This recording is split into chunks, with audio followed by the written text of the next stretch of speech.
சிவகங்கை சமஸ்தானத்தின் இந்த 2 வீரர்களின் பெயரை கேட்டாலே ஆங்கிலேய ஆட்சியாளர்களின் படையே நடுங்கும். அப்படிப்பட்டவர்கள் காளையார் கோவிலில் உள்ள சொர்ண காளீஸ்வரர் கோவிலுக்காக தங்களின் உயிரையே அர்ப்பணித்தார்கள். அவர்கள்தான் மருது சகோதரர்கள். அவர்களின் கூடவே இருந்த ஒரு துரோகி வெள்ளையனுக்கு ஒற்றனாக மாறினான். மருது சகோதரர்களை பிடிப்பதற்கு ஒரு வழியும் கூறினான். அதுதான் சொர்ண காளீஸ்வரர் கோவில் அவர்களுக்கு உயிருக்கு நிகரானது. கோயிலை இடிக்கப் போகிறோம் என்ற செய்தியை மட்டும் கசிய விட்டால் போதும், தாமாகவே உங்களின் முன் வந்து நிற்பார்கள் என்றான் அந்த ஒற்றன். ஆங்கிலேயர்கள் சொர்ண காளீஸ்வரர் கோயிலின் கோபுரத்தை பீரங்கியால் தகர்த்த போகிறார்கள் என்ற செய்தி சிவகங்கை முழுவதும் பரவியது. ஒரு நிமிடம் கூட தாமதிக்காமல் நேராக ஆங்கிலேய படைகளின் முன் வந்து நின்றார்கள் மருது சகோதரர்கள். கடுமையாக போரிட்டார்கள். ஆனால் ஆங்கிலேயனின் குறி கோவிலை தகர்ப்பது மட்டுமே. கடைசியில் மருது சகோதரர்கள் கோவிலா உயிரா என்ற நிலையில் கோவிலே முக்கியம் என்று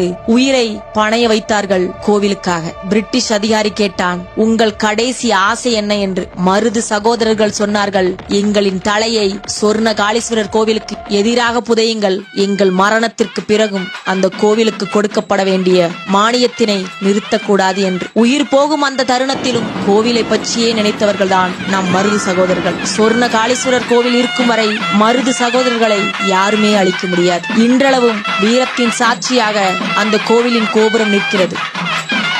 இது போன்ற வீடியோக்களுக்கு நம்ம சேனலை மறக்காம சப்ஸ்கிரைப் பண்ணிட்டு போங்க.